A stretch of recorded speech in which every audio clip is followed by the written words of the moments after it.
because I refuse to not be first. Do we do enough? Well, I never shut up about it. It must have been about 16, 17. We nicked their guilt rings. Right, the bouncers' guilt rings. This is no good for me. That's the reality. If you want the honest truth, and I see it every day. This is KUGAN CASSIUS for IFL TV, proudly sponsored by Everlast. Delighted to be joined by world title challenger to be, Mr. Ohara Davies. Ohara, first of all, how are you, mate? I'm good. Today I've trained twice, done some drills in the morning, and then had a 10K run. I've just got home, haven't even eaten yet. Oh, well, I appreciate you doing this interview before you'd eaten, but you could have eaten before you come on. But anyway, right, okay, so news today, which is very obviously interesting regarding yourself. The WBA have ordered Robbie Romero to defend his 140-pound title against you next, or he must vacate. So your shot's there. I mean, we're not expecting Robbie Romero to vacate. Are you? I'm not expecting him to vacate. You know, he's got the title, and there's a lot of money in that title, and his name, it holds a lot of weight because he's got the belt. So I think he's going to do everything in his power to keep the belt, and he'll fight any challenges. You know, he got a lucky escape because Alberto Puello failed the drug test, and Alberto Puello's a fucking good fighter who would have absolutely mullered Rolly. So, you know, he got a touch that that Alberto Puello got stripped because he failed the drug test. So he got Ishmael Broso, which was a much easier fight. And he's going to do everything in his power to try and keep the belt. Okay, so I'm assuming obviously you would have had conversations with your management about next steps and what to expect. So what's kind of a timeline of this, and how soon do you think that shot will come? I think it has to be done by September the 12th. I think it has to be done by, if I'm correct. I read it earlier, but I forgot. To be honest, I'm just leaving it all to them. You know, I'm not, you know, I spoke to them earlier. I'm just like, you know what, I'm in the gym. Let me get my work out of the way. I'll leave all that stuff to you guys. Listen, you get a fight date and you tell me what day I'm fighting. You know, I trust my management team. I've got a great team behind me. They've looked after my boxing career perfectly. They've got me this far. So, you know, I'm not trying to be all in the ins and out of the business side of things. That's their job. So I'm like, you guys do your job, I do my job. I focus in the gym, and you let me know, you give me a date and a time, and, you know, let me know how much I'm getting paid, and I'm there. I'm assuming, preference-wise for you, you don't want to fight for a vacant title against the next available. You want to fight Robbie Romero. To be honest, it doesn't matter, KUGAN. You know, me and Rolly, we a really big fight, and the fans will like the fight because he talks a hell of a lot of trash.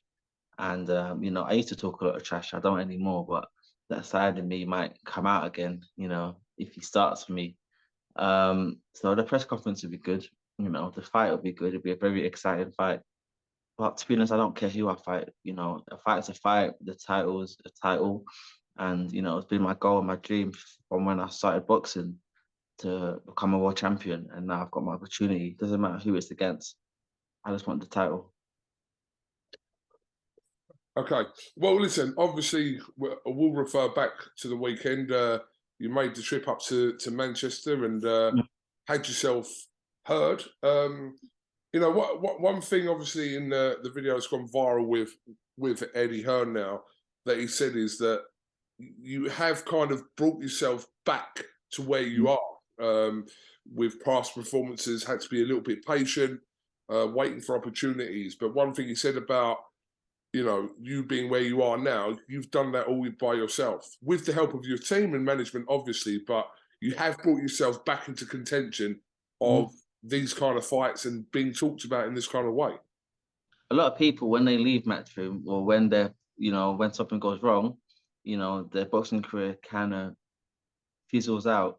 And my boxing career seemed like it was actually heading that way for a time. People thought that I retired. People thought that I went boxing.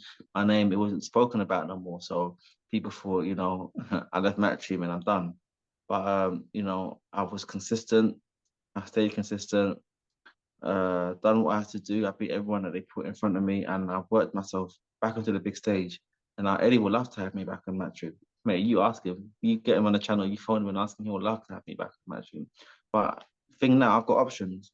I've got options, and yeah, I've got many options, and just got to look at my options and see what I want to do. So again, just kind of referring back to a timeline. Sorry, you're saying September the 12th. That's what you've read. Yeah, it has to be done before the 12th of September. It has to be done by then. So, you know, we can do early September. I'm guessing it'll be early September, maybe the first weekend of September. You know, give him a good camp, give me a good camp. You know, that's just on the top of my head, unless he chooses to vacate. But I think it'll be early September.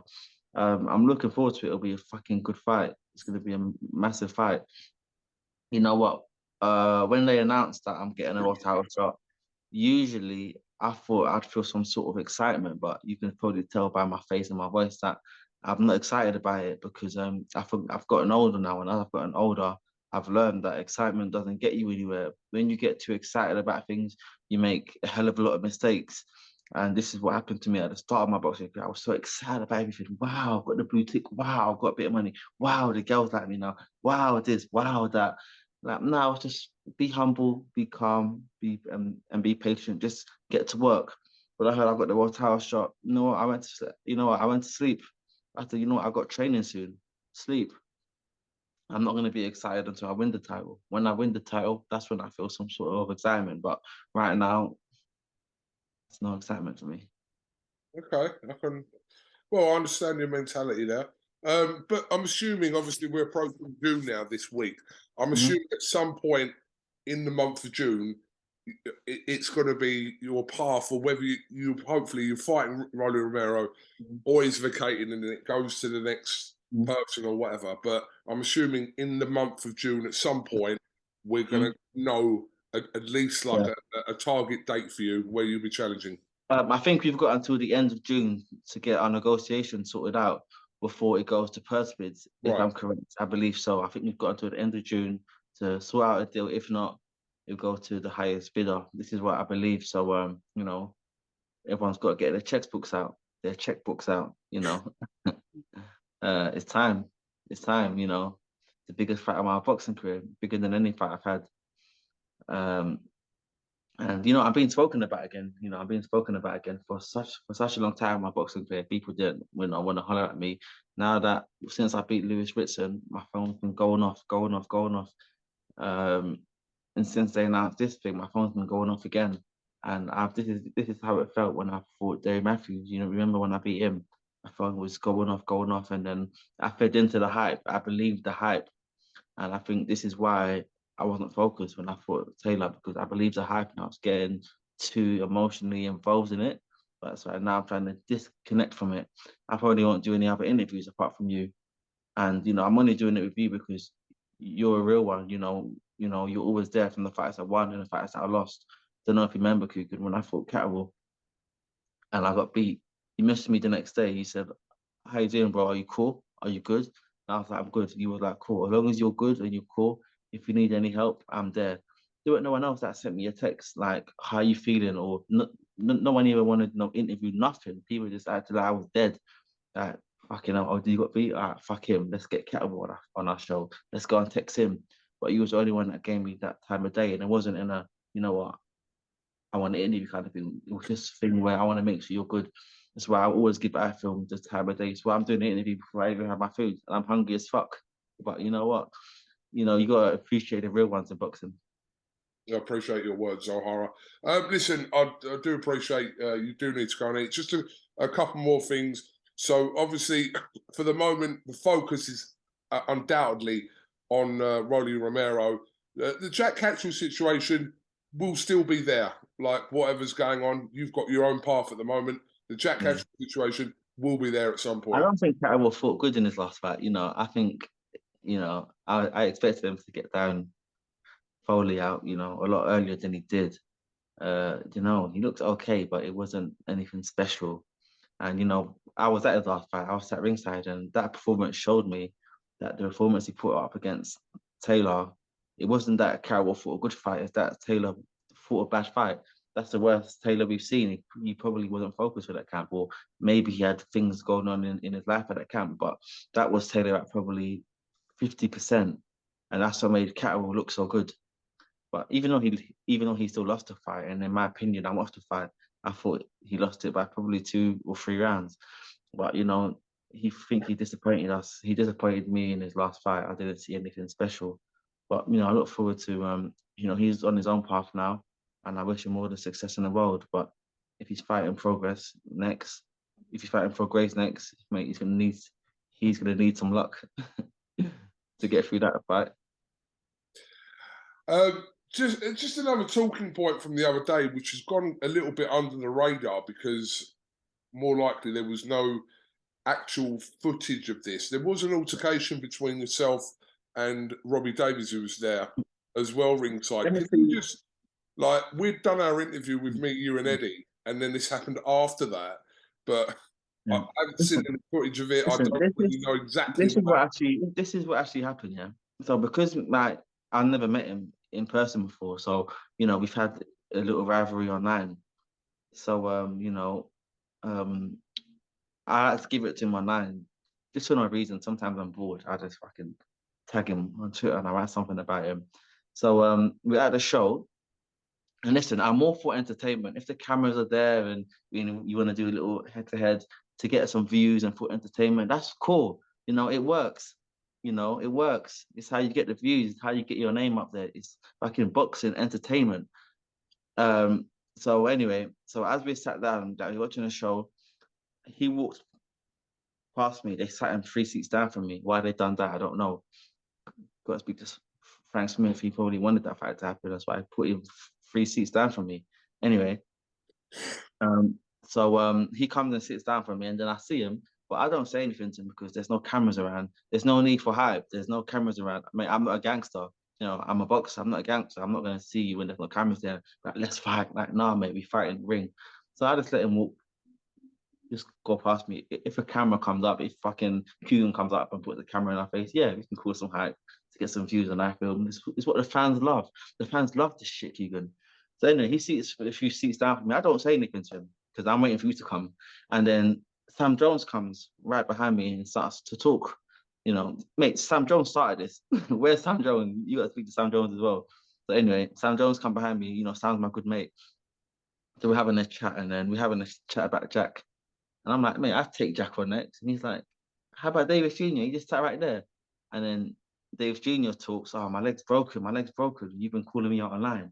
And I'm like, okay, cool. You get your leg fixed, and then, you know, and then we can fight. And then he kept on talking, yeah, my leg's broken. You've been calling me out online, but in person, you're fucking quiet as a mouse. You don't say anything. And I'm thinking, yeah, because there's no cameras around here. You know, I'm not going to fight you when there's no cameras. You fight in the ring. I'm not a gangster.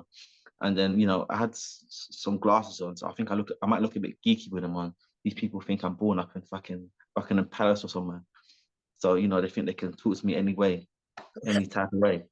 So anyway, and then he says, you know, the more I'm quiet, because there's no cameras there, I'm not trying to force some hype. He keeps on talking more. Because I'm not saying anything, he's getting much more excited, thinking, this guy's a bit of a mug. And then he said, you said some shit about me last year. I should smack your face right now. And I said, huh? I said, huh? You should what? And then he come a bit closer to me. I'm like, I should smack your face right now. And he was in my personal space. And, you know, he was about to hit me. So, you know, right before he hit me, I took my left hand, pop. And you know, his face was red after. His face was red, and everyone got in. He's lucky because, you know, after the slap, it was the cross coming. But, you know, everyone got in the middle of it, and the security had to, you know, they had to move him. And I'm just like, I just said to everyone that was there, I'm like, it's good for the internet, for the iFilm views and shit. But mate, we're not gangsters. When you see each other on the road, don't say anything. But if you're seeing me behind the cameras and you're trying to get in my personal space and you're talking about putting your hands on me, we're gonna fight. We're gonna fucking fight. And I said to everyone, you go to everyone that's here, fucking Tony Bellew and everyone else, because you guys like to come online and you just like to say things like, when you see me in person, keep that same energy. I'm like, when you see me up in person, you keep that same energy. You come and see me when there ain't no fucking cameras there, and you try to start some personal shit. I'll take all you guys on.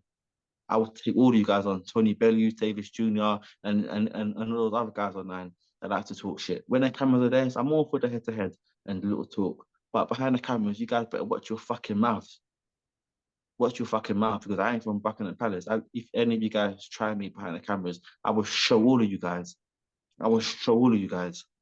And you know, that's what happened. And then they had to move him down the seat. And I said to him, and then he wrote online.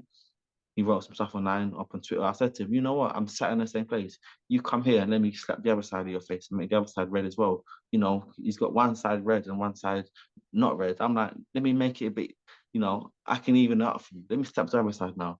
I made the other side red too. So basically, that's what happened.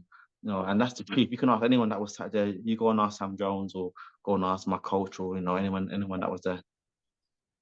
Okay, like I said, I heard the various stories going around because no one actually captured the whole kind of situation. Then obviously, Yeah, and this is the thing, mate. Like I'm like, mate, I'm just being honest. I'm doing this for the fucking views, mate. We're not gangsters. I'm not a gangster.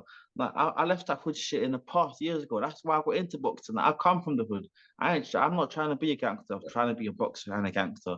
Like, nah, man, we do that shit for the views, and and that's it. It's like, mate, KUGAN, this shit is just acting. It's like WWE, but the fans, they love it. Like the fans love it. Why do you think things like fucking, you know, WWE, it sells so much money to this day, and even though everyone knows that it's fake, it makes so much money. Boxing's the same shit. I don't hate you, but I'm gonna come on camera and I'm gonna pretend I hate you, and and I might give you a little push here and there. You might pretend you're gonna push me, and mate, you know what? I go to someone behind me. You know what? I'm gonna push him. As soon as I push him, I get to get in the middle of it. I'm like, yeah, I mean, push him, and then you know, and then the fans they love that shit. It's what you know, it's what they want to see. This is acting, and everyone does it. I'm exposing the game right now. Everyone does it. All of these head-to-heads you see, he will pushing each other at the press conferences. It's all fucking acting. But you know, this guy tried to take it. He tried to take it personal. That's why I had to give him a slap. okay. Listen, OD, just before I let you go, just a final one. Yeah, look. Sorry, I think I got a bit angry there, didn't I? No, you're all right. You're all right. You're all right. Yeah, listen, you and Eddie Hearn had your little clear their air talks, which is good. Now, view. you know what? You know the one thing I'm going to, you know what? you know what? You see, like before I've done that with Hearn, I think in my mind, I think I wanted to go and be arrogant to him and be like, you threw me under the bus. But KUGAN, that's not me no more. You know, I think that arrogant side of me and that rude, arrogant person left me years ago. And when I saw him head to head, I wasn't even angry at him. I was just fucking calm. And Eddie Hearn was angry. I've never seen Eddie Hearn angry like that. He was fucking swearing. Like, I don't give a fuck. And I was like, fuck you know. It's like, Ed, I've never seen him like this before. But you know what? My whole thing, that the only thing I wanted to ask him was, because you're acting like I got kicked out of Matchroom, you're acting like I got dropped. I'm like, nah, do you remember that phone call we had when I got the deal, when I got the offer of Frank Warren? Frank offered me the 3-fight deal. Eddie Hearn phoned me. He said, come down to the Matchroom office and let's talk. And I know he's got his ways, you know, he knows how to talk. So I said, nah, I can't come, but we can talk on the phone. It's easier to say no over the phone. He phoned me, offered me a 3-fight deal. It's about 10K less than what Frank offered me, but like the same amount. And I'm the one that turned it down. The next day, he come on to Fight Hype saying we had to let Ohara Davies go because his image is the suit. I just wanted to ask him, do you remember that phone call? And he said he don't remember it. He, of course, he remembers the phone call. He just wanted to lie because he went to everyone saying that, that they dropped me. That's what I wanted to ask him really. But I think he was very, he was very aggressive. He was very aggressive. He was out of character. Eddie Hearn's always calm. In that interview, in that little talk we had, he didn't look calm. He looked very, he looked like Eddie Hearn looked like me all those years ago. I'm like, fucking hell, mate. All right, well, listen, it's done now, and like I said, hopefully there was some kind of. I was thinking, is the guy about to jump over the fucking barriers and grab me? Mate, I was ready to take flight. All right, well, listen, OD, listen, much appreciate your time over the last few days. Yeah, you have definitely kind of been spoken about, considering you Before weren't we far go, as well. before we go, look at my Yeah. fish tank. I just went and got a new fish tank the other day. I've got tropical fish in there. Looks Right. nice, right? Can you see it on the camera?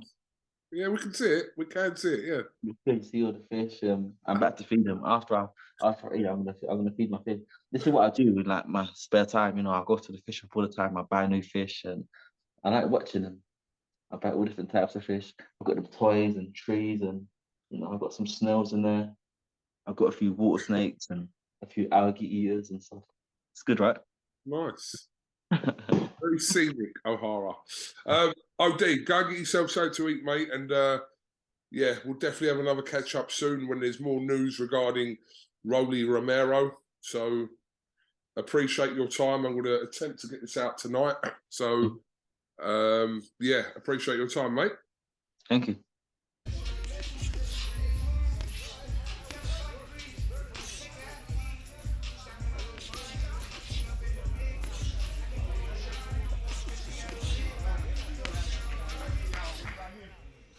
Because I refuse to not be first. Do we do enough? Well, I never shut up about it. It must have been about 17, 16, 17. We nicked their guilt rings. Right, the bouncers' guilt rings. This is no good for me. That's the reality. If you want the honest truth, and I see it every day,